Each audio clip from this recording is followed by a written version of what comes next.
¿Qué tal, amigos? Estamos dando comienzo al programa Tertulia Entretenedores. En esta ocasión tenemos a don Rodrigo Díaz como invitado especial, abogado constitucionalista y experto en educación. Gracias por estar con nosotros. Buenas tardes, muy agradecido de estar en esta reunión y ojalá que podamos informar lo más posible para que toda la gente pueda votar informada el 4 de septiembre. Don Ricardo Díaz, Ricardo Ortiz. Ricardo Ortiz. Muy buenas noches, estimados amigos ya que nos ven cada ciertos días. Y vamos a tener una buena conversación con don Rodrigo, especialmente en el tema de educación, que hay bastante que conversar sobre el tema. Don José Luis Torres. Buenas noches, madres telespectadores. Es un agrado estar con don Rodrigo Díaz, un distinguidísimo jurisconsulto nacional que se ha hecho un hueco en su apretada agenda de otras actividades para acompañarnos en esta noche y conversar un poco acerca de lo que se nos viene, el plebiscito, cuál es su punto de vista, sus opiniones, y de paso que nos dé una opinión referente a qué pasa con la educación, cómo la ve y cómo se proyecta. Don Rodrigo, ¿cómo se trató en este nuevo proyecto de constitución a la educación? Bueno, yo creo que hay que tomar en cuenta lo siguiente, ¿eh? Es un cambio copernicano en términos de cómo se trata, porque prácticamente hay 4 artículos completos del texto constitucional que se refieren a la educación, ¿ya? Y yo diría que el cambio fundamental es el rol que constitucionalmente se le asigna al Estado. Se reconoce un sistema nacional de educación y dentro del sistema nacional de educación hay una preferencia marcada por el sistema de educación pública y residualmente se toca el sistema particular subvencionado y también el particular pagado. Desde el punto de vista de los colegios particulares pagados, se obliga a que todos los colegios, incluso pagados, vale decir, donde no hay recursos públicos, no puedan tener fin de lucro porque tienen que pasar a ser entidades sin fines de lucro, y esos son como 2 golpes importantes, digamos, en términos de el cambio copernicano. Y lo otro es que se reconoce la libertad de cátedra para los profesores, sin restricciones, que ahí hay un defecto que podemos discutir más adelante en términos de cómo debiera entenderse esto, y el rol de la comunidad educativa, incluso en la posibilidad de cambiar los proyectos educativos. Eso tampoco se había visto. Y desde el punto de vista económico, se proscribe constitucionalmente, por así decirlo, la posibilidad de la subvención como aporte central, sino que ahora son aportes basales. Ahora, esos aportes basales, aparentemente, del texto tal cual como está, irían solamente al sector público y no sabemos cómo se va a financiar la educación particular subvencionada. Ese es un poco el escenario, diríamos, del texto actual que se nos propone. José Luis. ¿Qué significa, en palabras simples para nuestros telespectadores, libertad de cátedra? A ver, si uno rastrea el texto de libertad de cátedra, en general uno podría haberlo deducido actualmente del texto vigente de la Constitución, de la libertad de pensamiento, por ahí uno podría deducirlo. Pero en otros países se consagra como un derecho distinto de la libertad de pensamiento y que está consagrado en favor de los profesores, de todos los profesores. ¿Dónde está la diferencia central? Yo diría que hay 2 cosas que son importantes. Primero, la libertad de cátedra siempre tiene limitaciones que están en base a la edad de los menores. Vale decir, la libertad de cátedra es inversamente proporcional a la edad de los menores. Hay menor libertad de cátedra cuando los niños son menores de 5, 6, 7. Y esta libertad va aumentando, entre comillas, a medida que el alumno va creciendo. Pero eso no está consagrado en el texto constitucional. Y lo otro, que también tiene limitaciones en constituciones como la alemana, la francesa, la española, es que la Constitución reconoce como límite de la libertad de enseñanza, de la libertad de cátedra, a los proyectos educativos y particularmente a la visión que se tiene de la educación en un determinado establecimiento educacional. Entonces, en un establecimiento educacional confesional, por ejemplo, el profesor que tiene libertad de cátedra para hablar de la creación, por ejemplo, va a tener que ver restringido, no limitado totalmente, pero sí restringido la libertad para hablar de la intervención, supongamos, de Dios en la creación. ¿Ya?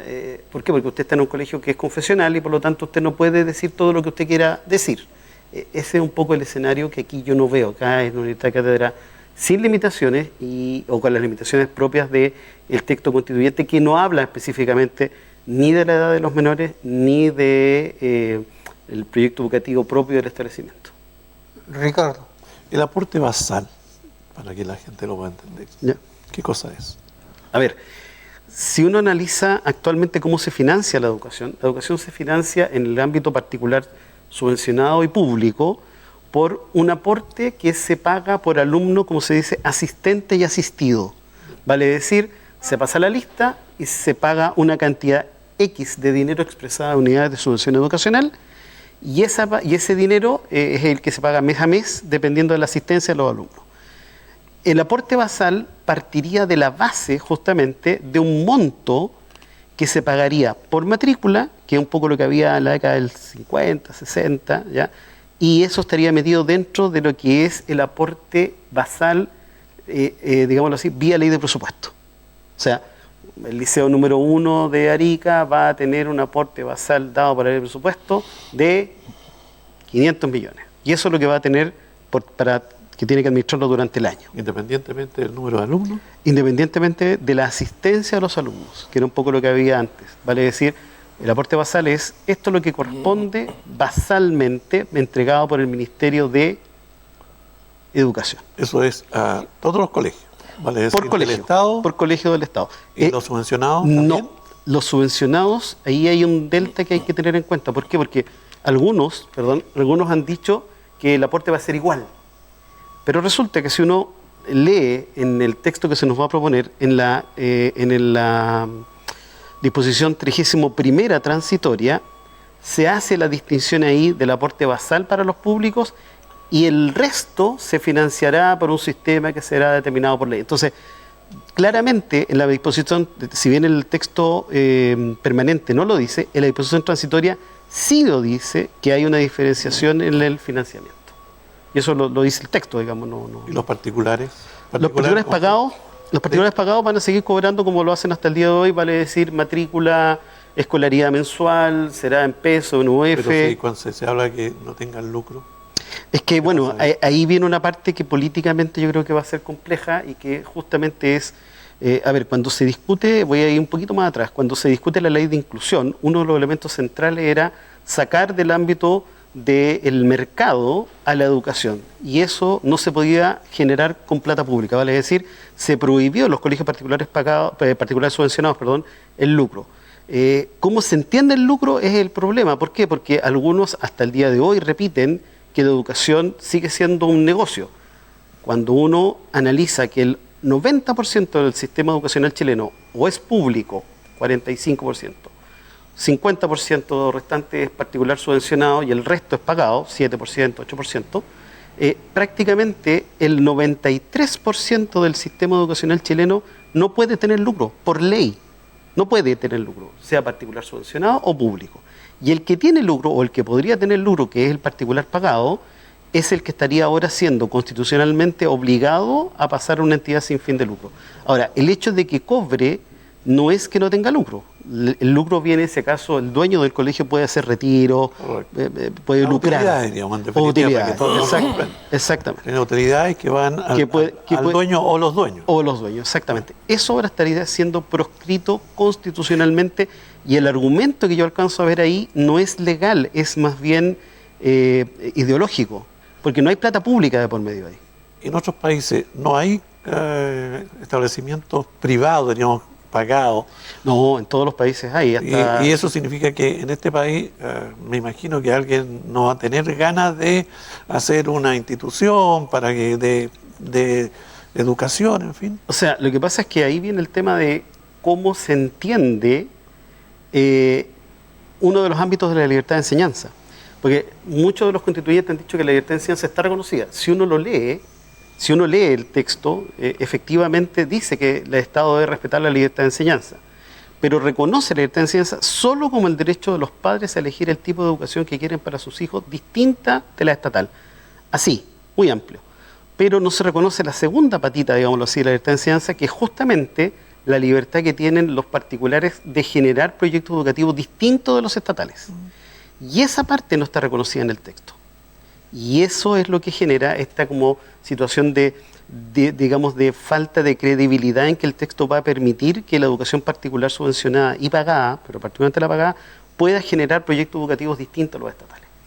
Ahí algunos constituyentes han dicho, ¿sabe qué? Usted está en un error. ¿Por qué? Porque la Convención o el Pacto de Derechos Civiles y Sociales de San José de Costa Rica, que está publicado en el año 89 en Chile como ley de la República, sí reconoce ese derecho.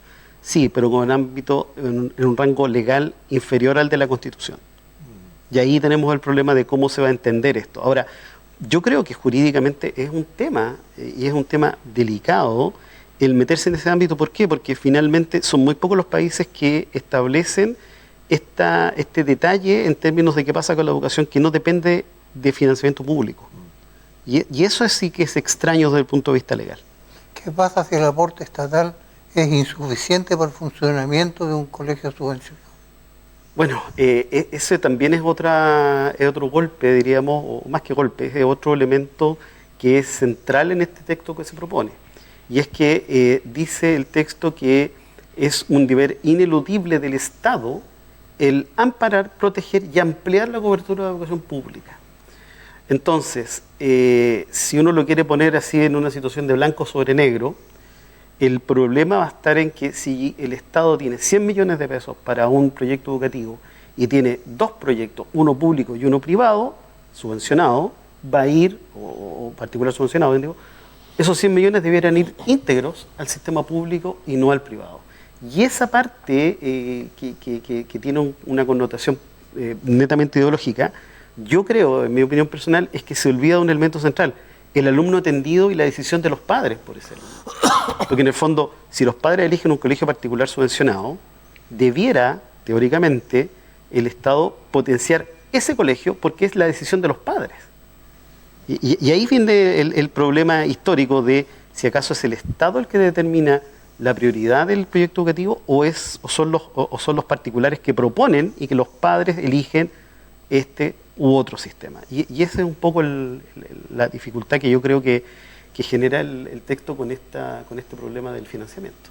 José Luis. Estaba muy enredado esto, ¿eh? Sí, porque como digo, un cambio copernicano en términos de que efectivamente lo que tenemos hasta el día de hoy y que a muchos parlamentarios les ha costado aceptar, porque siempre han tenido la lógica de que la educación pública ha sido depauperada, ha sufrido una capitis diminucio desde el año 70 en adelante, 78 en adelante.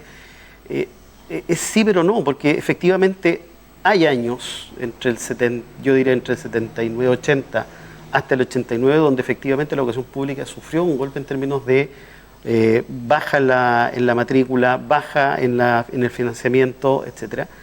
Pero desde el año 92 en adelante, todos los años hay leyes que van recuperando esta educación pública, y el problema que tenemos en la práctica es que se prefiere ideológicamente la educación pública porque se dice que es más democrática, más participativa, etcétera, pero no habla de los resultados académicos, que es lo que le importa a los padres y apoderados. Y esa es la parte que yo veo que en el texto constitucional se habla de calidad, pero de manera un poco tautológica. ¿Por qué? Porque dice que la calidad se entenderá según los fines que esta Constitución plantea. Y los fines son el bien común, la justicia social, lo cual no es que esté bien o mal, pero no son fines educativos propiamente tal. ¿Te fijas? Entonces, que hay algo también que es un poco la ilusión constitucional de que si yo pongo en un texto lo que yo creo o yo quiero que ocurra en un texto constitucional, eso no es un fin constitucional. Las constituciones no están hechas para generar metas políticas. No debieran generar metas políticas. El problema es que si yo caigo en el espejismo de que porque lo puse en la Constitución se va a producir, que es un poco el debate de fondo. Si yo planteo 80 derechos individuales, de los cuales el 70% requiere costos de recaudaciones que no tengo al día de hoy, claramente van a quedar en el papel. Por eso es complejo, por ejemplo, el tema de la vivienda que salió, el tema de la calidad educativa. ¿Cómo la vas a medir? Si tú mismo dijiste en el texto que la calidad se va a medir por los fines de la educación, y dentro de los fines no está los parámetros internacionales sobre cómo se mide la calidad educativa. ¿Voy a medir resultados o voy a medir procesos? Eso ya es una definición central en esta materia, que no la veo en el texto así propiamente tal. Digo, los fines de la educación son estos y yo voy a medir la calidad según esos fines. Yo creo que es enredado, como dices tú, José Luis, y ahí hay un dato que no es menor, y que es de qué manera se han construido las políticas educativas en los últimos 20 años.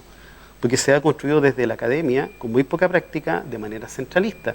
Si alguien me apurara un poco a mí, uno dice, del texto constitucional en materia digamos, de cómo se propone el texto, yo diría que hay cosas que son valiosas, que uno podría incluso aprobar mañana, que es, por ejemplo, la educación ecológica. Pero el resto implican un cambio que no va a pasar antes de 10 o 15 años si es que se implementa, si es que se logra implementar. Y ahí yo siento que, desde el punto de vista, digámoslo así, estructural, este plebiscito tiene un defecto que es muy grande y es que es binario. En otros países se votan los artículos o los capítulos de la Constitución por capítulo. Entonces, nadie gana y nadie pierde, por así decirlo, porque se aprueba el 70%, el 60%. Aquí el todo o nada. Es todo o nada. Y esa es la parte más compleja, porque, por ejemplo, hoy día me preguntaban, me acuerdo ya si, el tema de la plurinacionalidad. Yo creo que ponerlo en el texto no complica. El tema es que eso va junto, por ejemplo, con la eliminación del Senado. Eso va junto con este mismo tema educativo. Eso va junto con una serie de otras normas que uno dice, no me gustan. En otros países, cuando se aprueban por capítulo, uno dice, ya mira, de este capítulo me gustó esto, pero esto no me gustó. Y te obliga a tomar un baño de realidad en el sentido de que lo que tú pensaste intelectualmente, que mucho hay de eso en este texto, no funciona porque a la gente no le gustó. Tienes que cambiarlo, presenta otra cosa en ese ámbito. En este ámbito te lo acepto, pero en este otro ámbito no. Eso yo lo echo de menos en este texto y se podría haber hecho, ¿ah? Pero ahí viene el tema de la connotación política, de que no son 30 pesos, son 30 años, de que el texto es de Pinochet, que no es del de Pinochet. O sea, ahí yo estoy un poco conmigo, con el expresidente del Consejo del Instituto de Derechos Humanos, porque en el fondo no es la Constitución de Pinochet, es una Constitución que no tiene, y este es el único punto fuerte que tendría esta Constitución, no tiene la legitimidad de origen porque no fue votada por una asamblea constituyente. Es el único punto fuerte que yo le concedo al texto actual. Pero eso no quiere decir que sea un buen texto para Chile, necesariamente. Y ese es el tema que yo creo que está también a la base del debate. Ambas ponencias, ¿no? O sea, los que sustentan ambas ponencias han señalado que apenas salga una, apruebo o rechazo, van a entrar en una suerte de modificaciones, incluso estructurales. Eso significa que, en definitiva, los 154 hombres de la Constitución no hicieron bien su pega nomás. O no visualizaron más allá y colocaron, enunciaron el tema, pero no profundizaron cuáles eran los efectos que iba a tener. Porque hoy día la educación, de una u otra cosa, como usted dice, se mide por los resultados. O sea, colegios privados, subvencionados y públicos, los mejores puntajes, ¿dónde están? ¿Están en el público, están o están en los privados? Y eso es lo que interesa a la sociedad, diríamos, parece a todos nosotros. Si los privados son los que tienen, es porque de una u otra manera han mejorado, digamos, el sistema de la administración de la educación en ese sentido. Y al final están los públicos. Entonces, uno podría decir, algo está pasando acá. No es un problema de definición, ya, ¿sabe qué más? Los públicos afuera, esto tampoco, y vamos a fortalecer la educación pública, digamos. No es tan fácil, diríamos, señalarlo mediante una norma. No, de hecho, por ejemplo, ahí hay un dato bien importante, que usted lo apunta muy bien, que es qué ha pasado, y esto se ha estudiado poco y no veo muchas explicaciones de la alcaldesa de Santiago.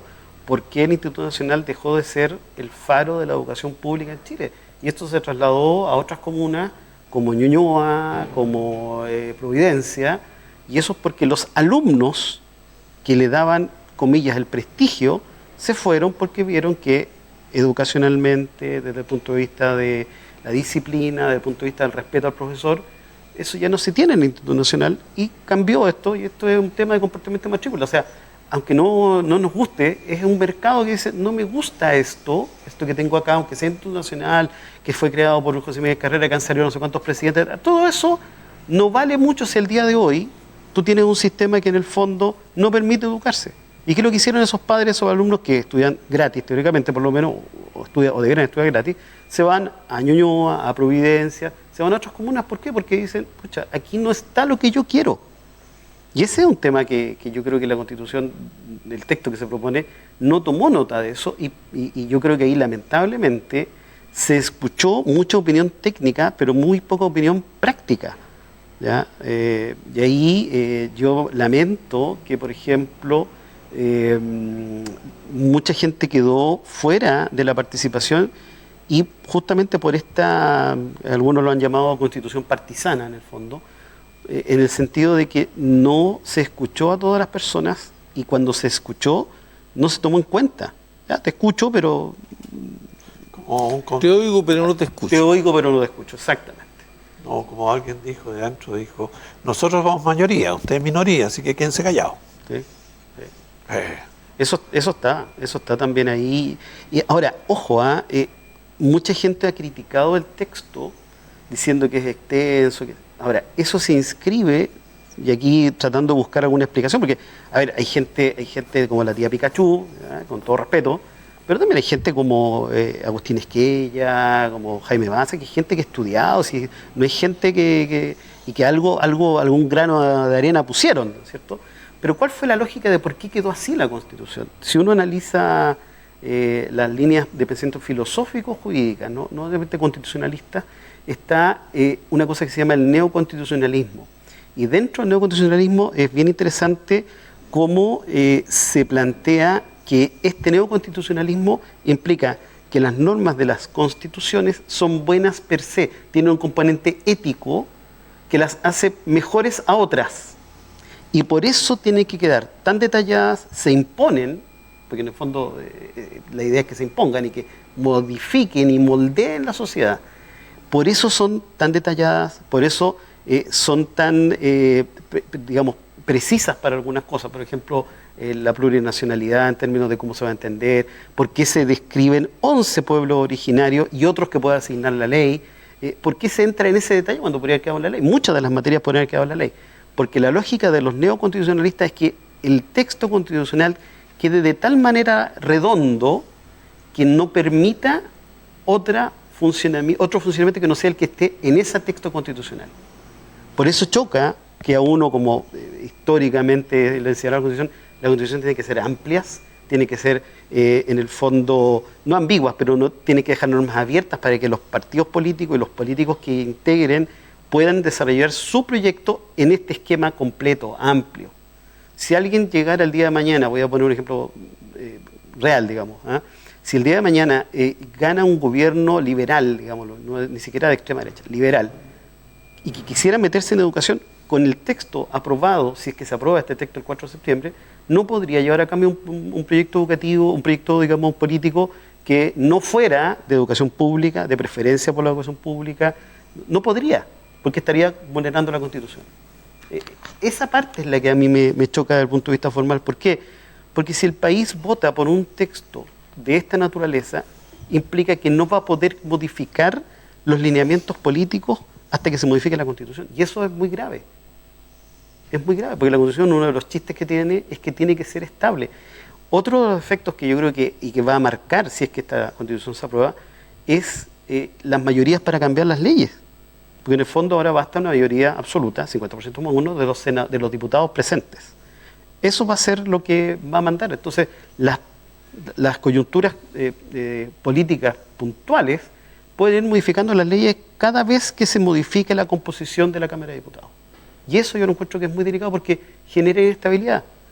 Ganamos este periodo, vamos a sacar una ley que dice A, perdimos el periodo siguiente, vamos a tener una ley probablemente que diga Z, en 8 años, en 6 años. Eso es muy grave para un país, porque no hay política que se sustente con cambios cada 4 o 5 años. Con este proyecto que se está experimentando con la educación, yo diría que es un proyecto que se aleja de la decisión de los padres, porque por algo eligen educación particular subvencionada y pagada, Y yo creo que sí hay un aspecto de apuesta, digámoslo así, que mejorando la educación pública se va a lograr una sociedad más equitativa. Eso es una cosa bien decimonónica, digámoslo en términos reales. ¿Por qué? Porque no es que uno esté en contra de la educación pública y a favor de la educación privada o viceversa, sino que no hay evidencia que eso vaya a generar mejores calidades educativas. Y ese es el punto. Entonces, yo creo que se está apostando a algo que puede funcionar, pero también no puede funcionar. Me acuerdo que cuando me tocó alegar en el Tribunal Constitucional, cuando se dictó la ley de inclusión, aludí a una frase muy genial del presidente Mauricio Barros Luco, que lo invitan a subirse a un submarino en Valparaíso, al Flash, para que probara cómo funcionaba. El presidente con mucho tino dijo, en un chilenismo muy típico, ¿y si se chinga? Así que no se subió. Y el submarino se hundió. Se hundió y nunca más subió. Entonces, aquí también está esa pregunta, ¿qué pasa si no resulta? La ley de inclusión, yo pregunto, ¿resultó? ¿Efectivamente se incluyó más gente? ¿Eso mejoró la calidad educacional? Yo no sé la respuesta, cuidado, yo no digo que no haya funcionado, pero no tenemos estudios que nos digan eso. O el costo de la educación, este aporte basal, ¿cuánto es lo que cuesta llevar a un niño que está en una población periférica de cualquier ciudad de Chile o en educación rural? ¿Cuánto cuesta llevarlo a un nivel digamos, de buenos resultados académicos? Ese estudio no está hecho. No está hecho. Entonces, ahí yo creo que falta esa parte y ojo, muchos políticos que han estado en puestos de relevancia tampoco se han interesado en saber esa respuesta. Porque si el niño X lo tomamos desde prekinder y lo ponemos en un colegio que va a tener los medios suficientes, sea público o privado, para llevarlo a postular a las universidades y que llegue a la universidad y que salga con su título, ¿cuánto cuesta eso mes a mes? Ese dato no está. Vamos a hacer un pequeño alto y regresamos de inmediato.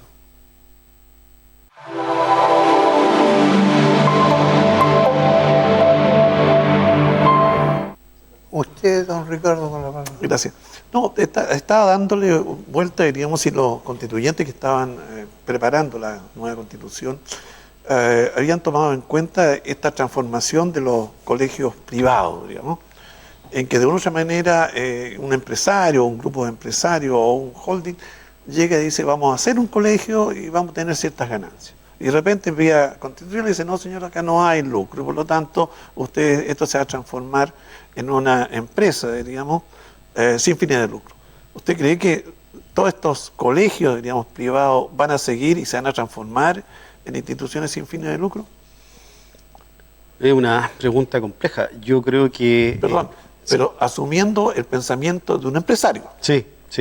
Un empresario no está para regalar la plata, sino está para obtener beneficios, que se le llama lucro en un momento determinado. Claro, lo que pasa es que ahí, lo más probable es que una persona que esté en esa posición, o un grupo de personas que estén en esa posición, va a sacar las cuentas de 2 más 2, 4. O sea, para decir, si me están obligando a mantenerme en el sistema con estas reglas, y a mí no me gustan estas reglas, me voy del sistema, vendo el terreno, liquido y pongo otra cosa. Lo más probable es que pueda ocurrir eso. Ahora, también ahí viene todo el tema de qué argumentos se empleó para eso, si ahí hay una norma que tiene un componente un poco expropiatorio, porque si fuera plata pública, uno podría decir, mire, sí, en realidad, en la modificación del año 2015, con la ley de inclusión, cuando se elimina el tema del lucro con plata pública, esto fue transversal, votó ahí, me parece, la senadora Lili Pérez votó a favor de eso y lo dijo derechamente, que con plata pública no se podía lucrar, etcétera. Ya, muy bien.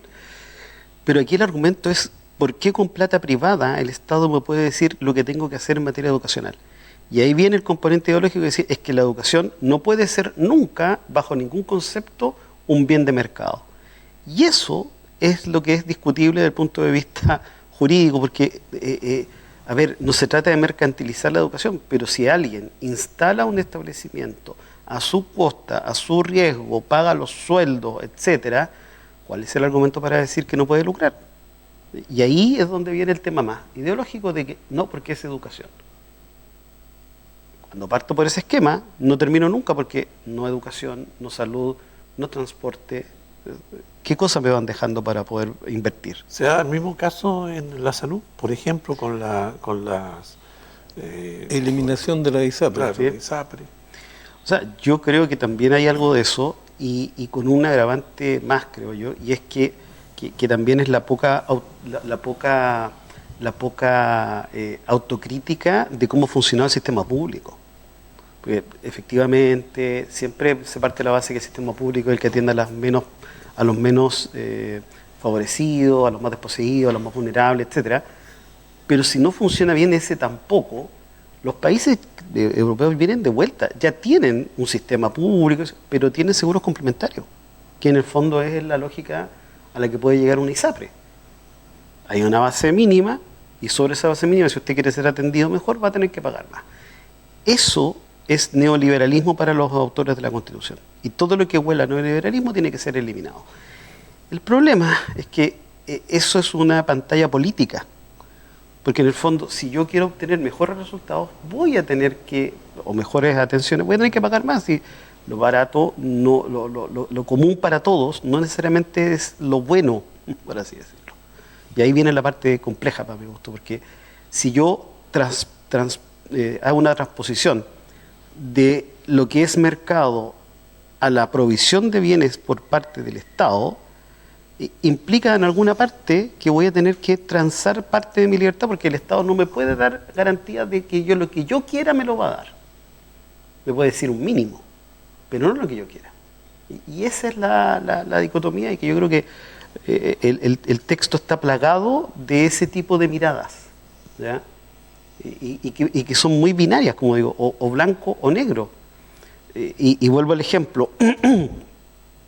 Si una persona está con un problema de salud y ese problema de salud necesita ser atendido urgentemente, si el sistema público no me lo da y hay un sistema privado que me lo da, ¿por qué le voy a decir eso? No, mire, usted políticamente no puede optar por el sector privado porque el sector público es más solidario. Me estoy muriendo, la solidaridad no me sirve si me estoy muriendo.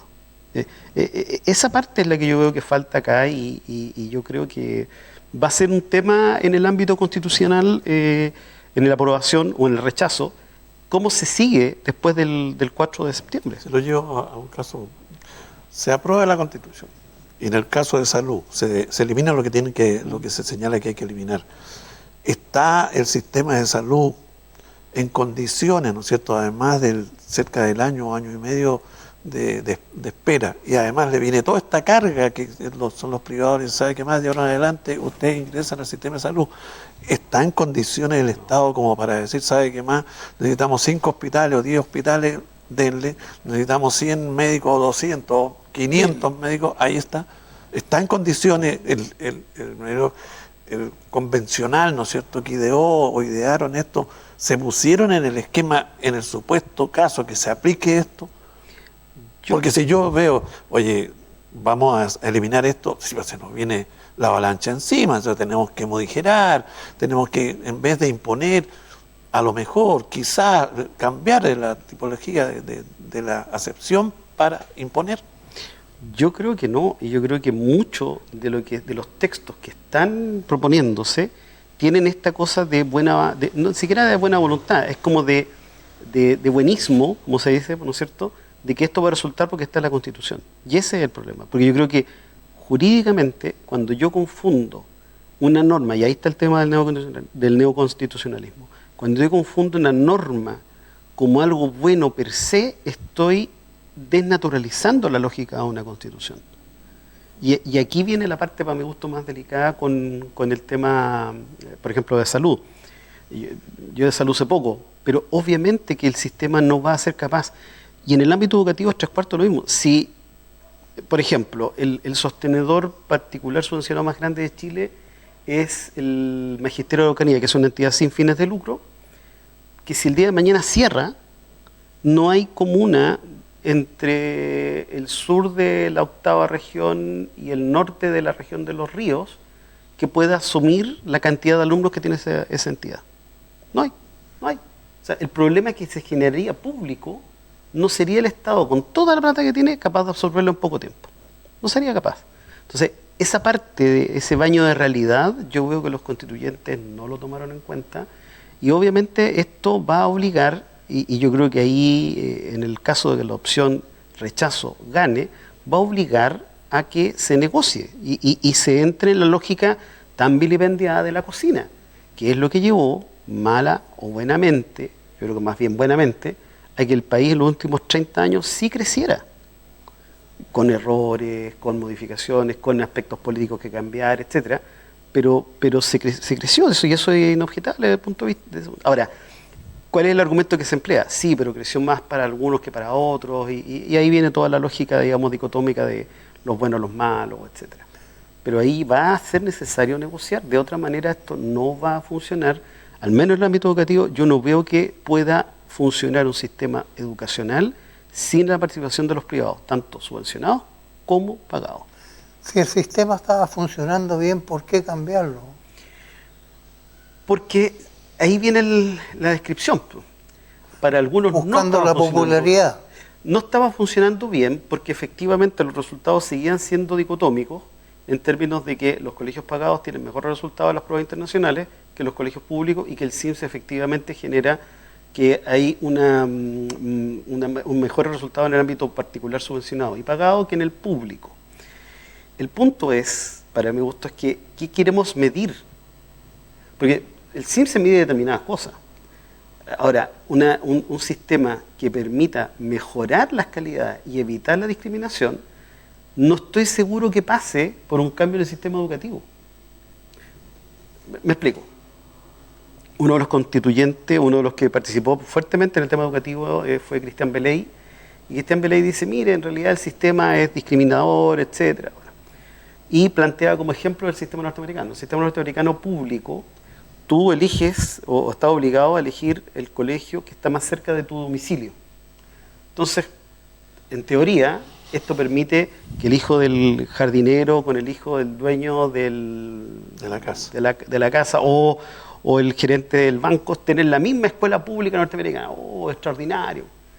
Pero en la práctica, lo que ocurre es que las escuelas públicas, buenas, hacen que el entorno sea más caro. Entonces, igualmente se produce una discriminación o una segregación económica porque las escuelas públicas más caras hacen que las casas que están rodeando estas escuelas sean más caras. Entonces, también se produce una discriminación. Por eso digo, no estoy seguro si cambiar el sistema va a generar esta mayor cohesión social que se ve como lo que se necesita. Yo creo que aquí lo que se necesita es un pacto, que fue lo que hicieron en Finlandia, que todos miran a Finlandia, un pacto que se demoraron 10 años en construir para decir, mire, el sistema educativo va a ser este y no lo vamos a tocar en 30 años. Eso en Chile no ha existido. Si usted va desde el 90 a la fecha, todos los gobiernos le han metido algún tipo de modificación fundamental al sistema educativo. Estatuto docente, que estaba bien que existiera, ley de jornada escolar completa, modificación curricular. Todo eso se ha hecho, pero se ha hecho cambiando el foco, de manera tal que es un barco que cada X años aparece con una línea distinta, digamos así. Y eso obviamente genera, me acuerdo que en un momento me tocó hablar con Mario Weisblut. Mario Weisblut tenía una frase que ahora si bien están amarillos por Chile, en su momento cuando se habló de la reforma del año 2015, él tenía una frase que era que Chile es el país más desigual en materia educacional de todo el mundo. Y yo le decía, sí, y es el país que más reformas educacionales ha tenido en los últimos 12 años, al menos en América Latina. Algo tiene que haber ahí, que esta modificación permanente te impide llegar a resultados que, como se dice vulgarmente, se amojonen, que queden ahí como ya, esto es. Y eso es lo que ha generado particularmente esta percepción de que la educación es mala. Que yo creo que tiene esta connotación. Pero Mario Weisblut no va por el apruebo, va por el rechazo. Supongo que habrá visto que parte de su discurso era errado. Pero en algún momento. Alejandro, me imagino que algo será rescatable de parte de la nueva Constitución. Porque si bien es cierto, tiene varias, no es que varias, diríamos, situaciones medias complicadas, diríamos, de poder comprenderla y futurizarla. Pero hay bastantes normas, diríamos, que afiatan, por ejemplo, todo lo que tenga que ver con el ser humano, con el medio ambiente. y a veces con el respeto también de los trabajadores. Eso es lo que de repente llama a uno, yo no puedo decir rechazo, porque todas estas cosas que están acá van a quedar fuera. O yo voy a decir apruebo, pero pucha, hay estas cosas que me van a traer una serie de problemas. Entonces, mucha gente está en la disyuntiva de qué es mejor, ¿ya? O qué es peor. Yo me acuerdo que en algunas charlas que he dado me han dicho, oiga, pero es que a mí me gusta el 80% de la negociación, pero el 20% no. ¿Qué votaría usted? Bueno, yo no sé lo que puede votar cada uno, pero aquí el tema, y yo creo que eso no hay que dejar de mirarlo. Si gana el apruebo o gana el rechazo, va a ser necesario negociar, y va a ser necesario cocina, y va a ser necesario que los partidos extremos o sean excluidos o se puedan sentar a la mesa. Pero esta posibilidad de que pasamos la planadora, no la veo ni en el rechazo ni en el apruebo. Y ahí yo creo que hay un dato importante. Porque, por ejemplo, si usted me pregunta a mí, yo creo que la descentralización en Chile es fundamental. Ustedes están acá en Arica. En Arica ustedes requieren más autonomía en una serie de cosas. ¿Por qué el gobierno regional no podría decretar un estado de excepción constitucional que permita, por ejemplo, un mejor control de la frontera? Estoy poniendo un ejemplo malo, yo sé que no. Sí, sí. Ejemplo bueno. O bueno, ¿ya? ¿Por qué el gobierno local no podría establecer un sistema de vacaciones propias para Arica? Estoy pensando en vacaciones de invierno, vacaciones de verano, etcétera. Eso es descentralización que actualmente en la Constitución no está. No está. Entonces, eso sería un punto a favor del texto. Pero por otro lado, tiene tales restricciones en determinadas garantías como la educación, que finalmente uno, y por eso decía, ¿por qué no se planteó en el origen, en la estructura original de este texto, una votación por capítulos? Porque yo creo que eso daría mucho mayor posibilidad de sentir esta frase común, típica de la casa de todos, que sé yo. Bueno, la casa de todos se puede construir, pero no es esto o nada. Normalmente a uno le muestran los planos y dicen, mire, cambia aquí, esto me gustó, esto no. Por ejemplo, en educación, ¿qué cosa yo diría? Mire, yo puedo aprobarla y me parece bien. Todo lo que es la educación ambiental, yo creo que sí, que es un tema importante ponerlo como educación ambiental. Yo creo que el tema de la cobertura es un tema importante. Pero ¿qué cosa ha hecho de menos en el texto constitucional? No hay una palabra que diga que hay el deber de educarse. Entonces, los alumnos que hacen la cimarra, los alumnos que están tirando piedras, los alumnos que están... no tienen ninguna obligación de educarse. No aparece constitucionalmente eso. O aquellos que están obligados a trabajar porque poco aporte hay para la casa. ¿Se fija? Entonces, ahí hay un dato que yo creo que falta en este texto. Yo creo que lo que hay que plantear es, gane el apruebo o gane el rechazo, hay que negociar, sentarse a negociar con los partidos políticos, con los movimientos, las autonomías, como quieran. Pero no puede ser que el texto sea blanco o negro, porque en esa lógica el texto no va a durar nada vigente. Y la lógica de una constitución es justamente que no se toque en una cantidad importante de años. Los españoles que se pusieron de acuerdo después de la dictadura de 40 años de Franco, el año 78, creo que han modificado la constitución 3 veces. 3 veces. Nosotros, creo que la constitución del 2005, que lleva la firma de Ricardo Lagos, son casi 80 modificaciones del texto original del 80. Entonces, uno dice, chuta, ya ahí hay una señal de que algo no se hizo bien. Había una razón por cambiar la constitución de Pinochet, Que era justamente el tema de la legitimidad de origen. Porque efectivamente, si uno lo mira blanco sobre negro, la constitución del 80 fue votada sin registros electorales, fue votada sin las garantías que dieran lugar a que efectivamente fuera una votación libre, informada, secreta, etcétera, etcétera. se hizo entre 4 paredes. Entonces, eso es así. Ahora, ¿eso deslegitima esta constitución desde el punto de vista de legitimidad de origen? Porque no es una asamblea, es verdad. Es primera vez en la historia de Chile que se hace una asamblea constituyente con una integración paritaria y todo lo que sabemos, paritaria, indígena, etcétera. Sí, es verdad. ¿Eso automáticamente la hace mejor desde el punto de vista técnico? Ahí es donde entra mi duda. Ahí es donde entra mi duda. No. Y ahí yo creo que falta, y es también lo que se ha hablado, digamos, si eventualmente se pierde el plebiscito y gana por lo tanto la opción rechazo, ¿qué se hace con el texto? Se toma el texto, algunos han dicho vamos a tomar el texto que se planteó por parte de Michelle Bachelet cuando hace estas cabildos autoconvocados. Algunos dicen tomemos esto, llegamos a esto otro y encarguémoselo a un grupo de expertos. si ustedes se fijan, ¿Quién va a haber un tema... nombra a los expertos? ¿Te fijas? Y ahí entras en vota una... por partido. entra en una lógica de, no, vamos a hacer una nueva asamblea constituyente. Y si nuevamente aparecen otras personas, pero son los mismos 150 o 160, que van a volver a repetir lo mismo... Vámonos para la casa.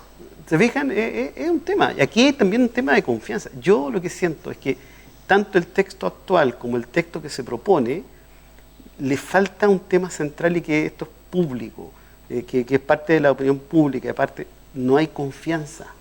Y esa es la parte que a mí más me duele. No hay confianza en el texto, sea el que se propone o el que está vigente. El que está vigente porque se ve, no, esta es una cocina de los políticos. Y el que se propone es revanchista, es partisano y no toma en cuenta cómo llegar a eso. Y yo soy más partido, yo lo dije públicamente, una constitución buena es aquella que no deja contenta a todos. Porque si una constitución deja contenta a un grupo, está mal. Pero hay otro grupo que va a estar en contra. Van a luchar, diríamos, las otras para cambiarlo. En cambio, un texto que deja como que sí, como que no a todos, es porque, bueno, este es el mínimo común. Los constituyentes no dieron el ancho en esta ocasión. Yo creo que no. Yo creo que como dijo don José, se escuchó mucho, o se oyó mucho y se escuchó poco. O sea, si uno ve las personas que participaron, hay opiniones de todos lados. O sea, participó la Fundación Jaime Guzmán, la Fundación el CEP, o sea, gente de derecha estuvo ahí. Pero ya terminaron de hablar, listo, ya sigamos nosotros. Esa es la sensación que da del texto. Porque en el fondo los argumentos para no aprobar algunas iniciativas de los convencionales de derecha era porque eran minoría. Y ahí viene el tema de la objeción contramayoritaria y cosas también que se han dicho que son desde el punto de vista teórico muy fuertes. O sea, cuestionar la existencia de un tribunal constitucional por políticos serios y también por constituyentes es de una ignorancia supina, porque el Tribunal Constitucional a nivel mundial se creó justamente para proteger a las minorías. Si yo lo elimino o lo planteo como está en esta Constitución, claramente le estoy dando una misión mucho más, digámoslo así, inferior que la que actualmente tiene. Que hay que reformar el Poder Judicial, hay que reformar el Poder Judicial. Que hay que reformar el Tribunal Constitucional, hay que reformarlo eventualmente, hacerlo. Pero, por ejemplo, todo lo que es el tema de fiscalías, todo lo que es el sistema de Ministerio Público, está sumamente debilitado desde el punto de vista democrático. No hay una sensación de seguridad con los fiscales. ¿Y eso es culpa de la Constitución del 80 de Pinochet? Además, diríamos que hoy día estamos pasando con todo el tema, diríamos, de la delincuencia, que no es la delincuencia de hace 20 o 30 años atrás, sino son bandas organizadas internacionales, ¿no es cierto?, que se están apoderando de comunas completas. Entonces, algo tiene que haber en una constitución para evitar que eso llegue y se instale en nuestro país, dándole algunas, no sé, algunas decisiones a la autoridad, en fin, pero no podemos pasar por hoy, acá estamos en una cuestión de principal, tenemos todo, y mientras tanto tengo que pedirle permiso al jefe de la banda X, ¿no es cierto?, para instalarme un negocio en mi comuna. Que eso es lo que sucede en otros países, como México, como Colombia. Sí, yo creo que es que ahí está el tema. Yo le puedo pedir esa seguridad a la Constitución como texto, me lo va a dar. Si el tema es, el espejismo constitucional puede ser muy delicado, porque si yo lo pongo en la Constitución, Chile asegura a todo ciudadano, habitante que pise su país, hombre, mujer, niño, etcétera, la seguridad de que su integridad física y psíquica no será tocada por ningún tercero. Yo lo puedo poner y queda bonito. Pero operativamente, ¿cómo lo hacemos? Y ahí yo creo que hay que, por ejemplo, yo echo de menos en este texto que no se haya dicho nada sobre el Ministerio Público en términos de cómo acercarlo a la gente para que lo sienta propio. ¿Qué defensa tiene la víctima? Esta cosa de que exista la Defensoría Pública me parece muy bien para que las personas tengan un debido proceso. Los bandidos, digámoslo con sus nombres. Pero que tengan un debido proceso. Pero eso no puede ser a costa de la víctima. No puede ser a costa de la víctima. Hay países que tienen, por ley, no por constitución, por ley, la obligación de defensa de la víctima, de que alguien asuma el patrocinio de la víctima, sin necesidad de abogados particulares. Entonces ahí hay un dato que también... Aquí se defiende más al delincuente. ¿Sí? Van a tener derecho a voto, por si acaso. Y esa es la sensación que hay. Y esa es la sensación que hay, que se defienda al delincuente. ¿Y eso qué hace? Que se delegitime el sistema y que empiecen a haber más armas circulando porque la gente le va a salir más barata, entre comillas, o lo ve más eficaz, no más barato, pero si lo ve más eficaz, la autocomposición. Y la autocomposición es agarrar el arma y disparar al tipo y preguntar después. Y eso trae toda una serie de otros elementos más, digamos. ¿Y usted cree que no se va a llegar a eso? No lo sé. Yo me temo... ¿Se va a armar la gente? Yo me temo que sí. Yo creo que, a ver, si uno analiza lo que está ocurriendo en la macrozona sur, particularmente en la región de la Araucanía, eso ya está pasando. No, eso ya está pasando. Eso las quemas, por algo las quemas son de tractores, pero ya, por ejemplo, digámoslo así, las invasiones a terreno ha bajado justamente porque saben que ya están armados. Eso, yo creo que es un tema que es evidente que eso iba a pasar. Ahora, las armas no necesariamente son armas de fuego, pero ya hay gente preparada para repeler cuando vengan las tomas, cuando vengan las quemas. O sea, eso es un hecho.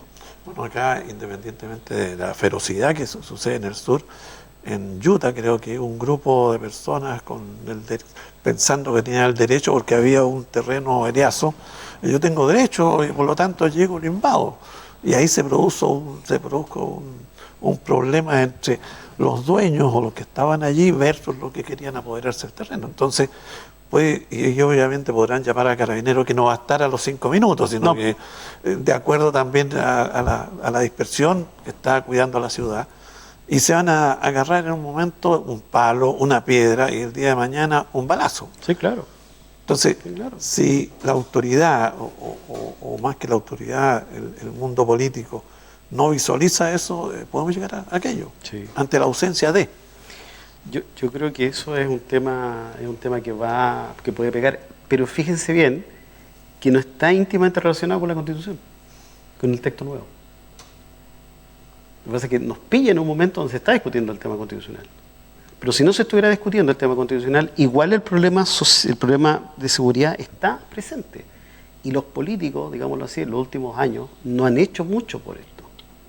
Y alguno declaró que se acabó la fiesta, otro que vamos a dialogar, y parece que ni la mano dura ni el diálogo funcionan.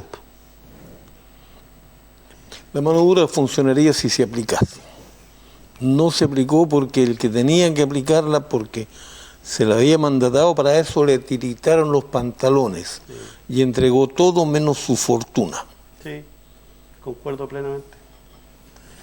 Minuto final. Llegamos al término del programa. Don Ricardo, ¿algo que decir o calle para ti? No, algo tengo que decir, pero tengo que callar para... No, ha sido un agrado, don Rodrigo, de tenerlo, porque en definitiva de educación nos despejó varias dudas, y como siempre nos queda tiempo, diríamos, y preguntas que hacer por todo, así que desde mi punto de vista agradezco, diríamos, el conocimiento que entregó a mí y a la audiencia que nos está escuchando. Reiterarme en lo que dije, que esta Constitución está llena de buenismos para todo el mundo, pero no está llena de buenismos para usted. No lo protege, no protege a la policía, no se pronuncia con severas penas contra los delincuentes, sino que vamos hablando en el aire tantas cosas. Y también ocurre de que los que no tenían idea se impusieron sobre los que sabían. Señores Esquella, Baza, otros no tenían, esos sabían, pero los que no sabían, como hicieron bullying, metieron ruido, se subieron arriba de la mesa, entonces los otros les flaquearon los pantalones igual que a Piñera y entregaron la Constitución. Quiero agradecerle a don Rodrigo Díaz la ilustración que nos ha dado y ha sido muy grato tenerlo en el programa. Don Rodrigo, ¿qué puede decir en este último minuto? Yo doy las gracias por la invitación. Ojalá que los televidentes se interesen en leer la parte completa. Tal vez leer la Constitución completa es muy difícil, muy largo. No es muy entretenido tampoco. Pero la parte que siente que les afecte, que lo lean y vean si acaso esto tiene orilla, tiene posibilidades de aplicarse, o en realidad es un texto buenista y prácticamente que no tiene contacto con lo que puede ocurrir o lo que debiera ocurrir. Yo espero que sea una votación informada y ojalá que la gente se exprese libremente y que esencialmente vean que esto es para los nietos, esto es para los hijos, esto es para futuro. Entonces no pensemos que esto se va a realizar ahora y que va a obligar a dialogar. El diálogo es lo único que nos puede evitar entrar en confrontaciones entre chilenos, que lamentablemente la última fue en 1891 y fue muy sangrienta. Yo creo que aquí hay que hablar y dialogar, negociar y ver de qué manera nos ponemos de acuerdo. Yo creo que este texto es un texto deficitario, yo creo que es un texto que le falta calle, y yo creo que es un texto que, pudiendo tener muy buenas intenciones, no veo que esté orientado, al menos en materia educativa, a reconocer la importancia del sector particular subvencionado y pagado. Le agradecemos su participación, su capacidad y experiencia. Muchas gracias. Fue un Muchas placer gracias. tenerlo acá. Muchas gracias. Con ustedes, amables televidentes, nos encontraremos en un programa similar. Muchas gracias.